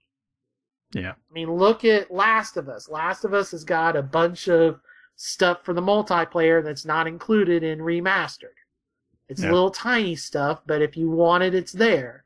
ODST. If they don't like ODST, which why would you not want ODST? But whatever, then fine. But if you get people that want ODST, you're making money off people that got your game outside of the first month. Yeah. That got it for free with their console. I could possibly be persuaded with a low enough price to buy it again. Yeah. Because it's such a good game. Yeah. I'd easily want to play that again. So, well, we'll see. We'll get more news on that next month. But it won't. Right. It won't come from Phil Harrison's mouth. Oh hell no, not anymore. As he is no longer with Microsoft. Yeah. So I mean, those that don't know, Phil Harrison was kind of the number 2 guy, head of PlayStation Europe for the 90s. Left PlayStation in the mid-aughts. Ran Atari for a bit, and then that ended, and then he got put in charge of Xbox Europe, and kind of looked around the landscape, and, you know, I'm in charge of the corpse of Rare, Playground Games, which nobody remembers are the actual lead devs for Horizon. People still think it's Turn 10 when it isn't. The people that did Sesame Street Connect, and did I say the corpse of Rare or Lionhead? The corpses of Lionhead and Rare. I mean, yeah, it's kind of interchangeable at this point. Yeah, so that's why he's in charge. Both skeletons. Of. The guy who brought him in, Don Matrick, left the company. Well, left/was booted out, and then a younger guy was promoted to head Xbox. So he was just kind of like, yeah, well, I mean, what's going on here, guys? And, hey, I kind of want something better or I'm going to leave. So he left. Kind of more like an ultimatum, but yeah. Well, yeah, I mean, you know, the guy who hired him was gently pushed out, gently in air quotes. And then a guy 20 years or so, probably his younger, got promoted to be head of Xbox and is like, well, am I chopped liver? You know, so. Yeah, I don't know. Yeah, so he started a new company. I forget exactly what it was, but, you know, so, okay. Yep. Well, good luck to him. Yep. Whatever he's going to do. Also, speaking of PlayStation and former PlayStations, Ultra Street Fighter 4 has its release date for PS4. Yeah, digital only. For May 26th. $25. Okay. I am kind of surprised they are not doing a physical disc. I mean, that costs money.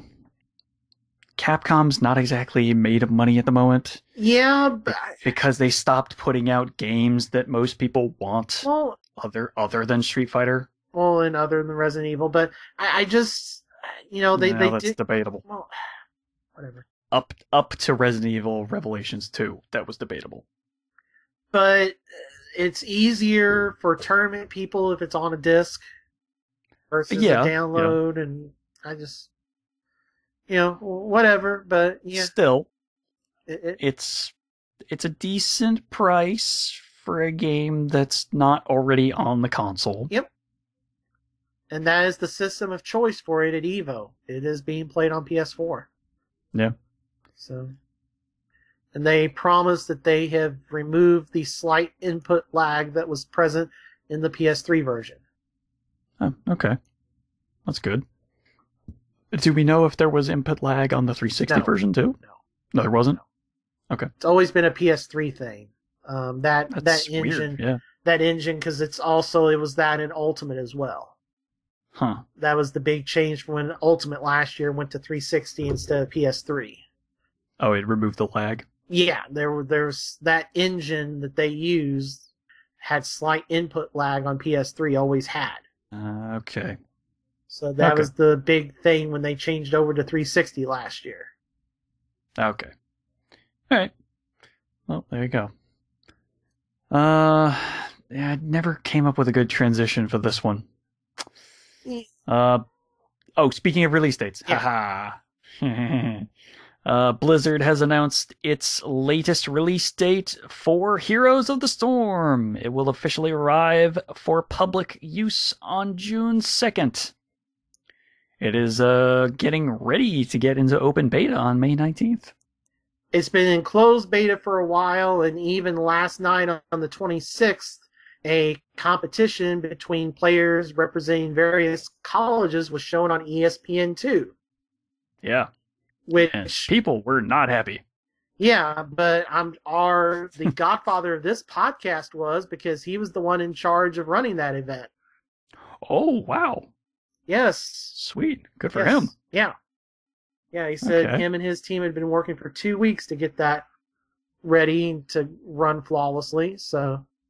Good on you, then. Yeah. All right. It's going to feature 30-plus playable heroes, 7 maps, and that's one of the big things that's going to differentiate it from other MOBAs. Yeah. There are maps. Yeah. Lots of maps, and they actually make a difference because the objectives on each map are slightly different. And there's interactables. Yes. They will hold a live stream on June 1st from London. Okay. To mark... Yeah, to mark the launch and talk about it and be like, hey, here's a MOBA with multiple maps. Yeah. Oh, by the way, I got you a free code if you want to check it out. If you want to check it out, you can.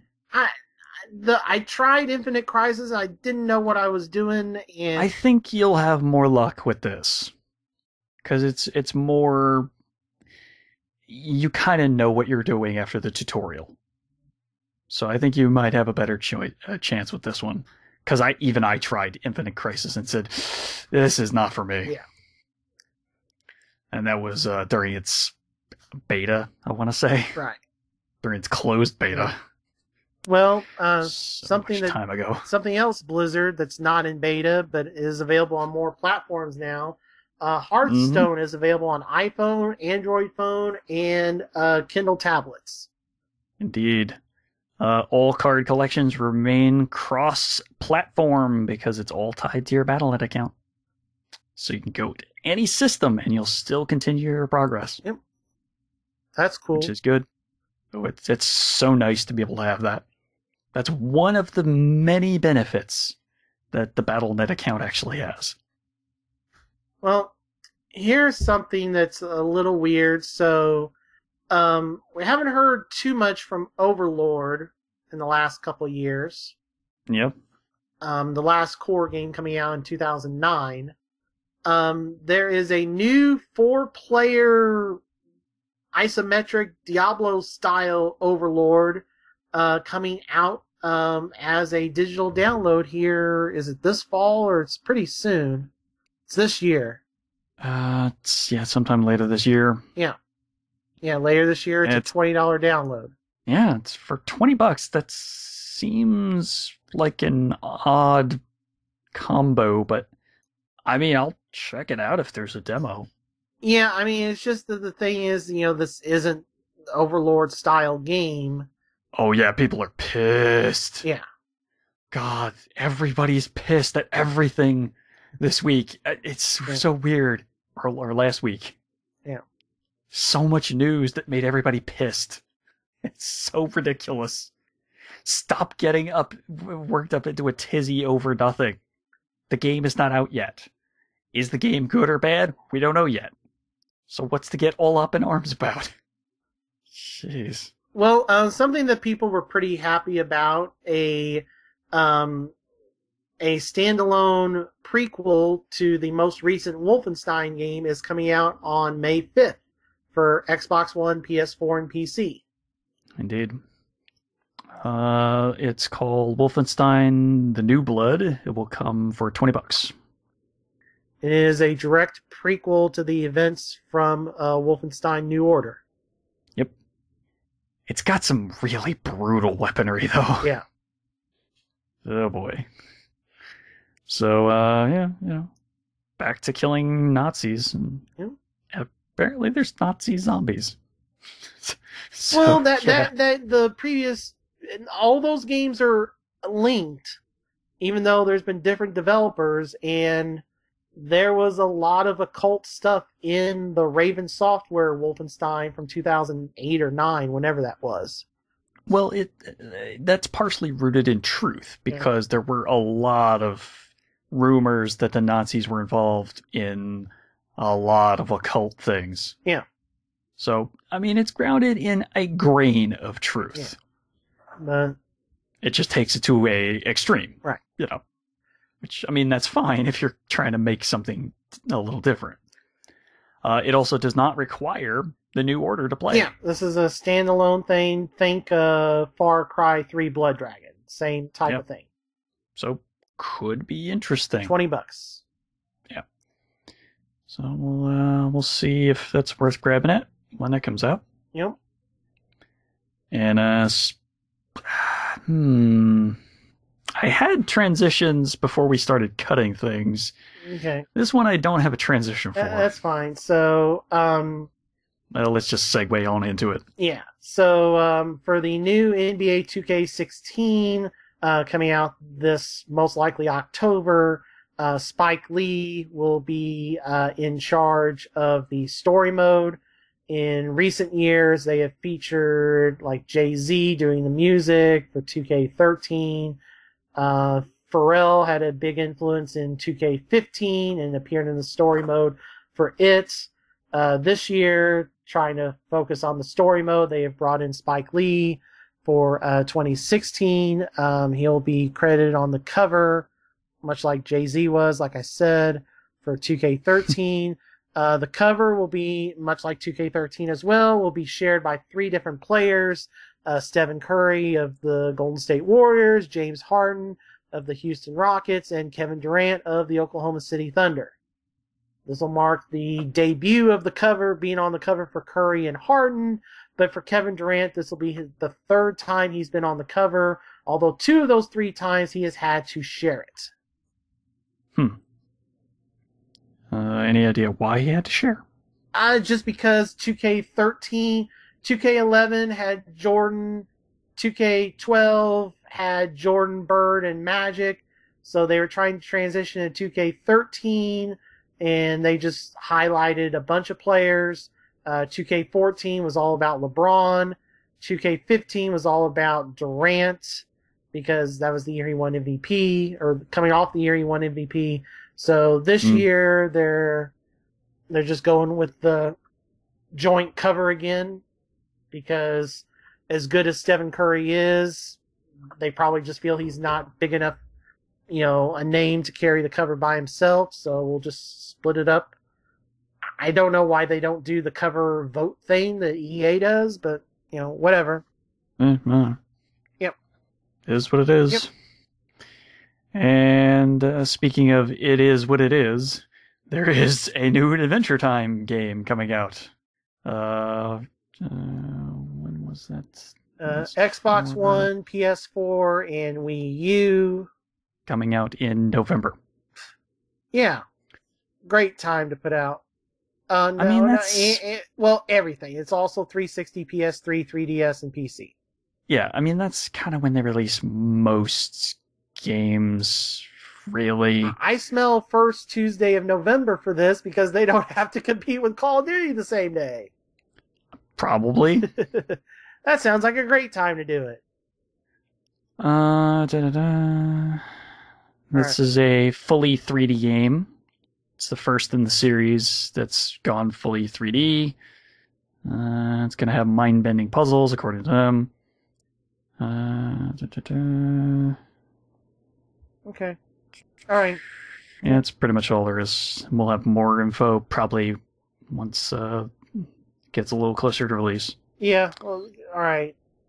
Pokemon have hit a milestone.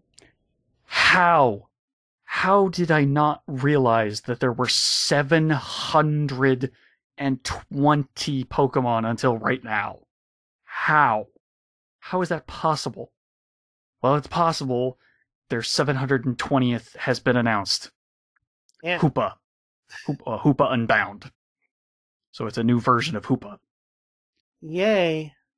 It's going to be a dark psychic, and it's going to have the ability magician.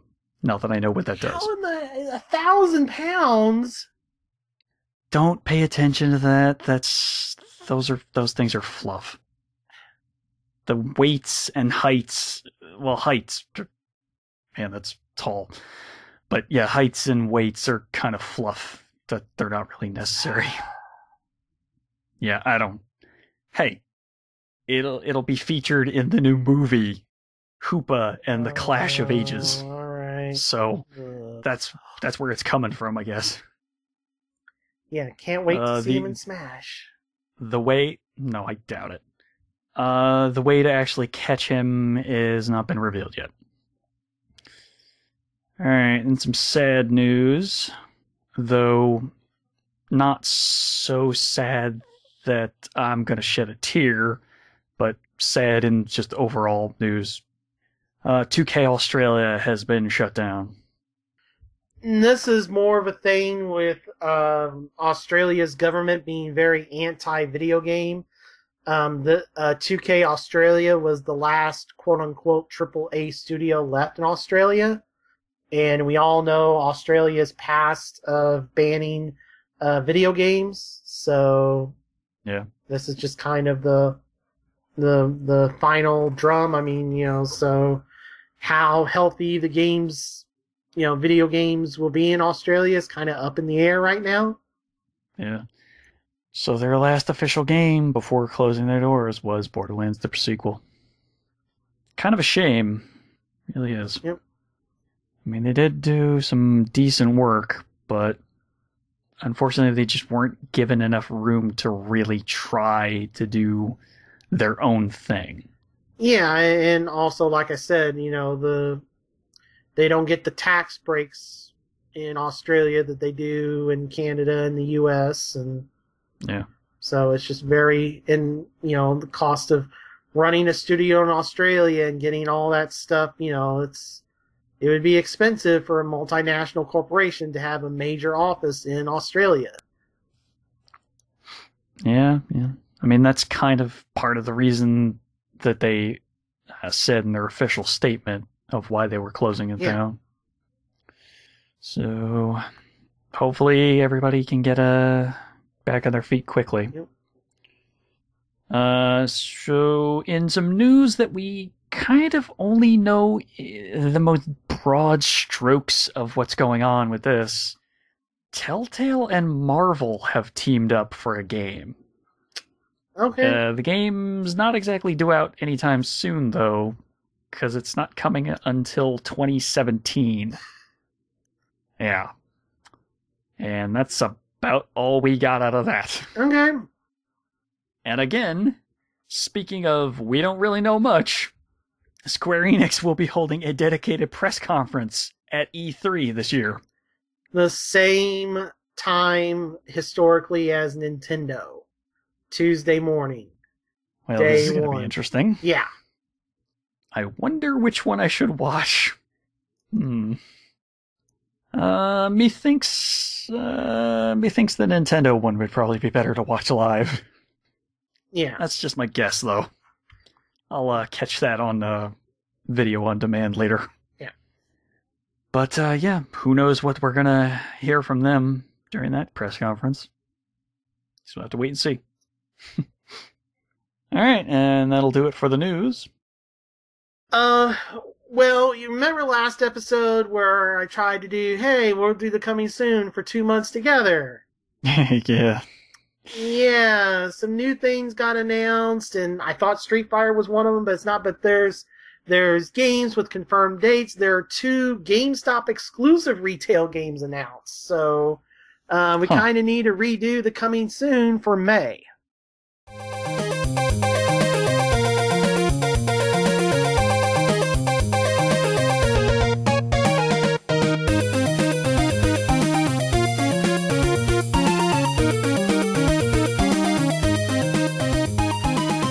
Okay. Hit me with the new dates. All right, well, consoles for May 5th are still nothing. Okay. Start on the 12th for the consoles. Project Cars is set in stone, gold and pressed disc and all that stuff for May 12th for Xbox One and PS4. Okay, so it's a car game? Yes, it's Namco Bandai's car game. Okay then. The long delayed. It was originally supposed to come out in the fall, I think. It's been delayed forever and ever. I guess we'll see how that turns out. Yeah. Also on May 12th is Final Fantasy X 10-2 for PS4. Okay. Going to May 19th, of course, Witcher 3 for PS4, Xbox One, PC. Mm-hmm. We also have Farming Simulator 15 for everything. God, that game is really on everything now, isn't it? Yep. At least console-wise, yeah. God, I think the only thing it's not on is 3DS. It's not on 3DS or Vita, even though the old ones were, but I guess they didn't sell well there. But it's on all the consoles. Well, not Wii U, but everything else. And that is such a weird game, too. I don't know. And the first of our GameStop exclusives, Friday, May 22nd, NASCAR 15 comes out exclusively on disc at GameStop for PS3 and Xbox 360 for $20. It will be available as a download on the respective networks, but if you want the disc, you have to get it at GameStop. Okay. Any idea why? Because it's the lowest selling sports game, so, and probably Deep Silver is in the same boat that EA and others are, where they have to put a game out. So if we have to put a game out or lose the license, and it's not selling super well, and GameStop's already a sponsor on the lower tier of NASCAR, we can partner up with them and save some money and maybe recoup some of the money we spent on this license, which they would recoup more if they got a better developer on it. But I mean, yeah, you make a good game, you make enough money back. Yeah. And then May 29th, Friday, the following Friday, the 29th, is the official release date for Splatoon on Wii U and the new Me Apocalypse Day. Oh, God, yeah. Apparently, there's also a bundle for $300 with Splatoon. Yes, that is Best Buy exclusive. That I thought was odd that it was Best Buy exclusive. Yeah. And let's tell you how crazy amiibos have gotten. So today, as we record this, I don't know that I want to know, but okay. Today, as we record this, was the day that Toys R Us set aside for in-store pre-orders for Greninja. Okay. It seems like each store is allotted 10. Wow. Really? Yeah. That's kind of a small amount. Yep. And if you didn't camp out the night before at 11 o'clock for a store that doesn't open until like 10 o'clock the following day, you didn't get one. Okay. Well. Yeah. So, amiibos are turning into Beanie Babies now, huh? Yeah, pretty much. Okay, well. Alrighty then. Alright, moving on to May 5th for the handhelds. Still, the only one that day is Shin Megami Tensei Devil Survivor 2 Record Breaker for 3DS. And our second GameStop exclusive, Friday, May 9th, Disney Infinity 2.0, the Marvel Starter Pack, comes to Vita. Exclusively at GameStop. Okay. Yeah. That was the surprise. I knew the NASCAR because that was put out in a press release. But I started double checking everything, and it was like GameStop exclusive, Marvel. It's like, okay, sure. Why would they do that? GameStop is the only store the only physical retailer that stocks Vita games now. I mean, Target's clearing theirs out. Best Buy's pretty much clearing theirs out. Walmart's kind of clearing theirs out in the way Walmart kind of does. So, yeah, nobody's carrying Vita other than GameStop. So, okay. May 12th has nothing for the handhelds. May 19th has Hyperdimension Neptunia U Action Unleashed for the Vita. And Friday the 22nd is Puzzle and Dragon Z / Super Mario Brothers Edition for 3DS. Okay. I kept getting that confused. I thought it was the end of this month. No. Okay, so it's next month. Yeah. Okay. Gotta wait till then to get that. Yep. And Tuesday the 26th also for 3DS is Hatsune Miku Project Mirai DX. So I'm going out on a limb and guess that's the sequel to the previous Project Divas. Or a 3DS port, whatever. Yeah, it's the debut of her on Nintendo platforms. Right. Okay. Well. All right, and that's your fully updated coming soon. Alrighty. I mean, I guess that's a show. Yeah. Because we've been going for a while. Yep. Don't forget to subscribe to the show through iTunes or the Windows Music Marketplace. Is that what they said they were going to call it now? Yeah. I think that's, yeah. When Windows 10 launches, yeah. I think that's what it is. Okay, well, when it when it launches, that's what it'll be called. Yeah. Xbox Music Marketplace currently, I believe, right? Yeah, or just Xbox Music. Or that, whichever. Or get it on Stitcher Radio. If you want to catch it on the go, you can listen to us on Stitcher Radio on your smartphone. Or iTunes. I mean, yeah. Right? Yeah. I thought I said that before. Okay, I wasn't for sure. Or if you need something to play in the background, if you want to catch it on YouTube. Yeah, each week the episode goes live on YouTube. Usually the day or two after. Yeah. Depending on exactly when I'm able to sit down and upload it. But that is an option as well. Yep. Last episode is already up. Yeah. So I should probably start announcing again when each of the episodes goes live on YouTube on the Facebook page, because we have a Facebook page that you can find out all kinds of information on. It's Checkmate Arcade, 2 words. If you want to follow us on Twitter, it's at Checkmate Arcade, no spaces. If you want to follow me on Twitter, it's at Dark Bossman. I'm at MSU Hitman. And I believe that's going to do it for this episode in full, where I have been getting ready to Pokemon Rumble with all kinds of different Pokemon. My name is Stephen Boss, the Dark Boss Man. And, man, I wish Deus Ex was the IDOS game this fall. I'm MSU Hitman Jason Billingsley. Unfortunately, wishing does not make it so. Yep. But, hey, let's just hope it's as good, if not better, than the last game. Yeah. That's the thing we can hope for. That's what I'm going to hold on to in my heart. Just as I hope